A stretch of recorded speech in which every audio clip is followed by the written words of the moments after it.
Hello everybody, welcome back to my channel. If you're new here, hi, my name's Lily. I am 24 years old and I'm a performer living in Sydney.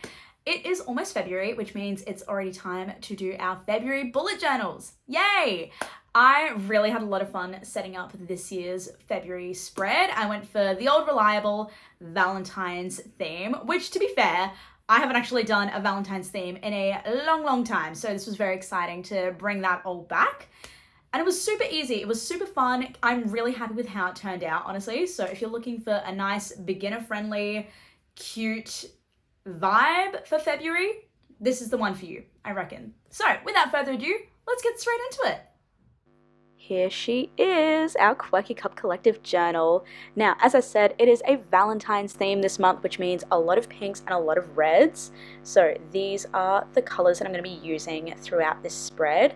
This is also only going to be a 4-page spread. Like I said, super simple to follow along with if you want to do your own.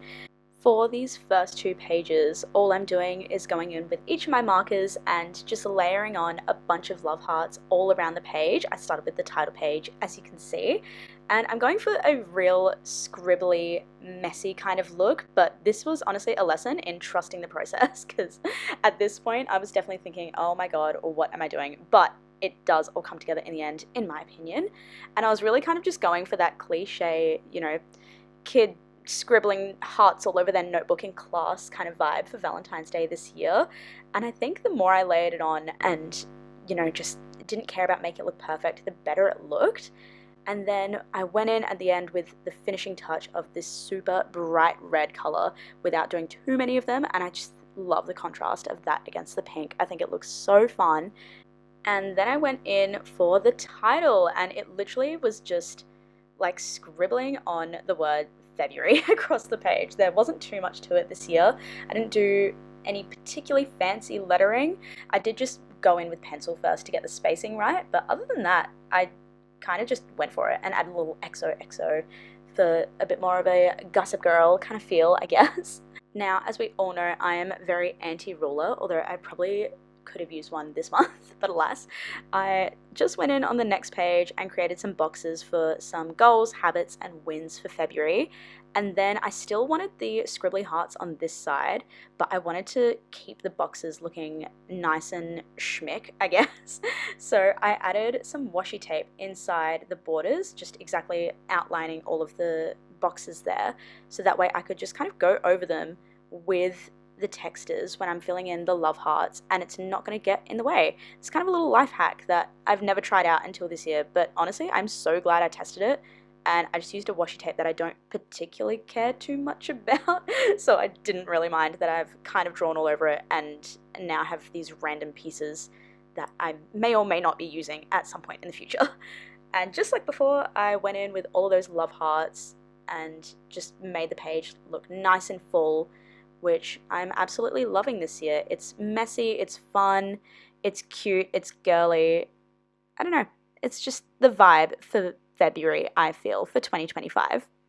And then once that's done, I just took off the washi tape, and you can see that I'm left with these very nice clean boxes, which didn't have to compromise the love hearts around it. And honestly, I'm so happy with how it turned out. I highly recommend testing this out for yourself at some point.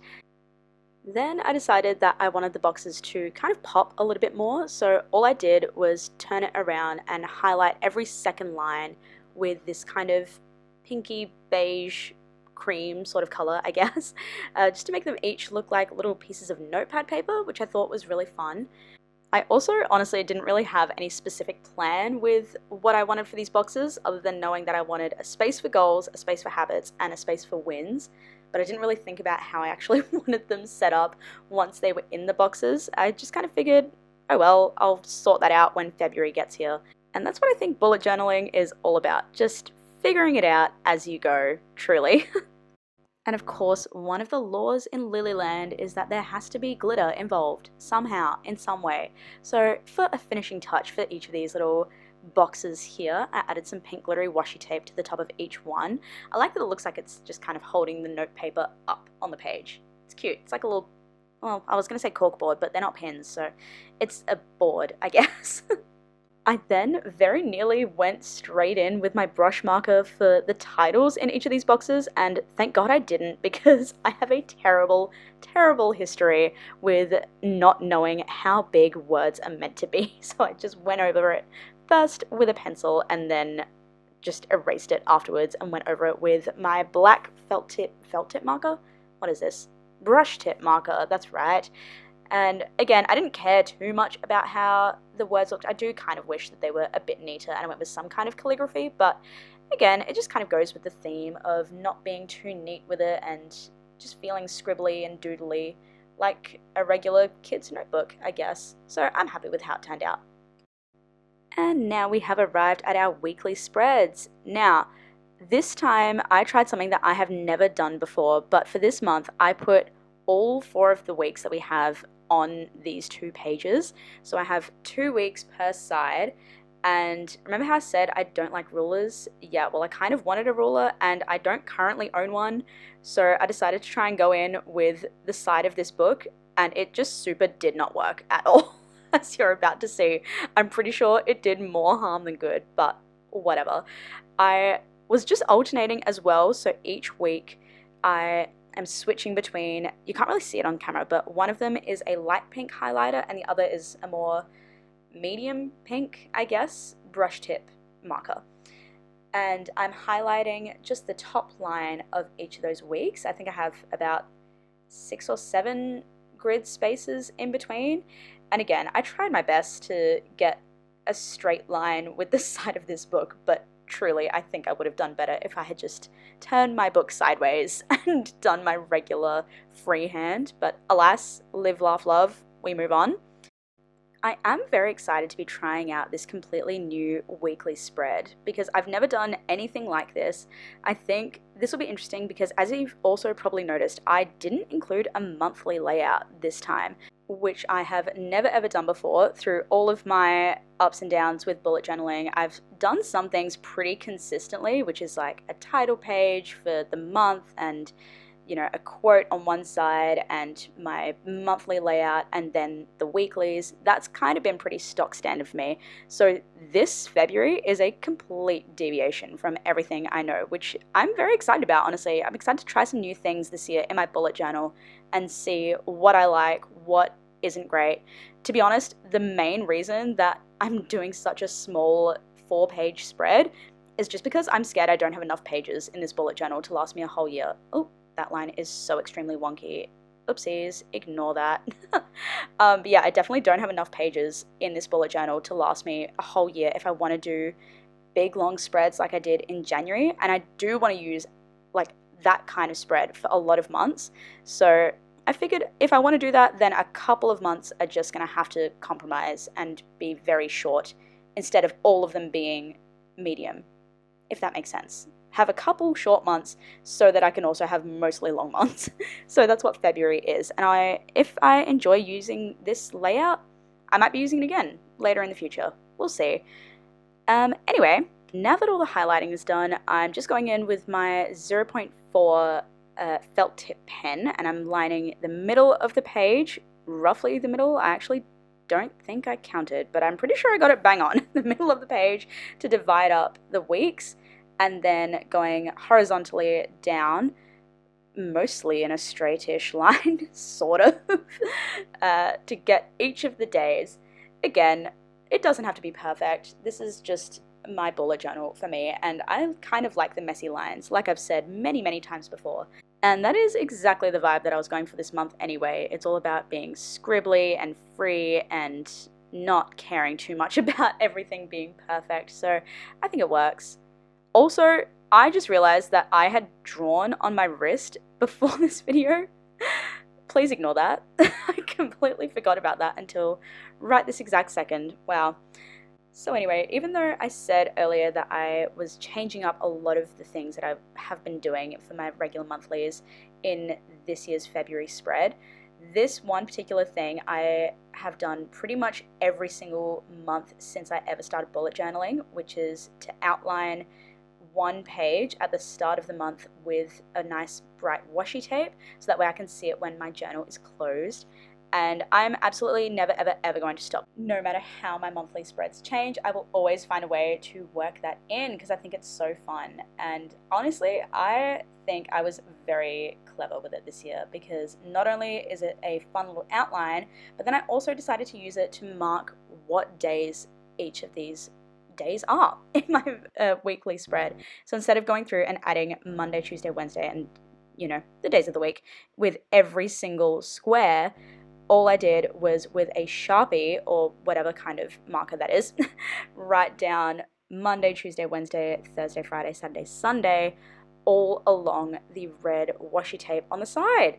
And I think, I don't know, would I call myself a genius? Yes, absolutely. If you want to also, I think you should. Then I just went in with a red pen and wrote down all of the days of the month on each of the little rectangles there in the top left-hand corner. You can't really see it too well on camera, but it looks fine in real life, I guess. Most of the colors on camera, I am noticing also, are not exactly what they are in real life, but just trust me, bro, it's really pretty, I promise. But anyway, I'm just gonna skip ahead because you guys get how dates work. So we're heading back to the starting page because I decided that that little corner definitely needed something more. So I added a quote. I went in with a Sabrina Carpenter quote from Juno, arguably her most iconic song. It just says, "You make me want to make you fall in love," with some kind of scribbly-ish, neatish, I don't know, in between, normal handwriting basically for the start. And then for fall and love, I went in with my brush pen to make it a little more fancy schmancy with some not really calligraphy, but kind of calligraphy. I don't know what you would call that. Fancy lettering, I guess, but nothing too difficult in my opinion. It's just a big loopy L and a big loopy F with some very light cursive, if you would even call it that at all.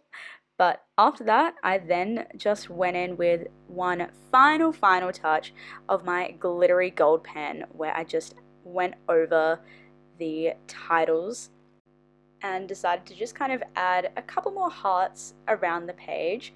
Once again, I would like to point out, I promise this looked way better in person. You can really see the glitter when the light hits it. But yeah, my camera is just super not loving colors for some reason, but alas, it does look super cute. And like I said, in Lilyland, we need to add some more glitter, always, no matter what. So I was very happy with this extra little touch. And then that was literally it. So this is genuinely my shortest and easiest bullet journal spread I think I have ever done. And I am so happy with how it turned out. So let's take a little look over the finished product, shall we?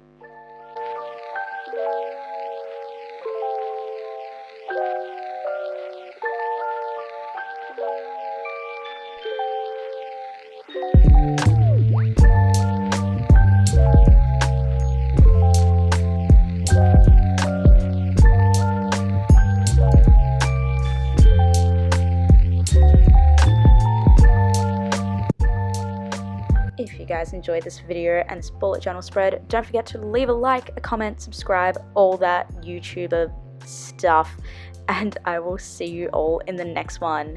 Bye!